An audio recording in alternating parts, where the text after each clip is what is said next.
O yollaşlar aman Qowşudu men emine 57-nji ýyldan 1957-nji ýyldan bäri tanýar.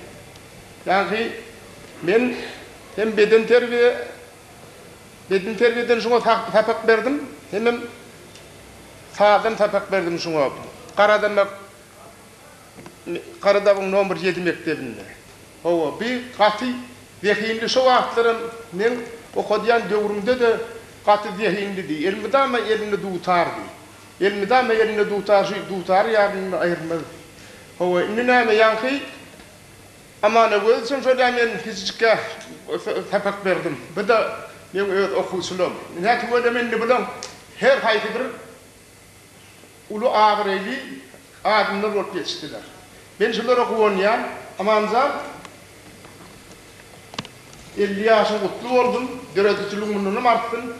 O inni biname bir birazcık kartaşyar ve bizden tuvalimi ötüp var ya. Türkmen murnakını var. Halifasından şehir halifasından ozdurmasa kayar yitirdi.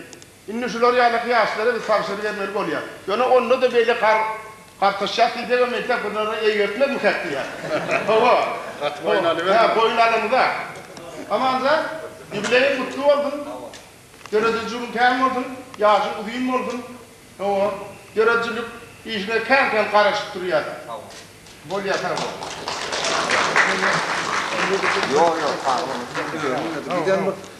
Giden İne onların ne aydın sağlam ait vermem mümkün. Hoş. Sağ olun.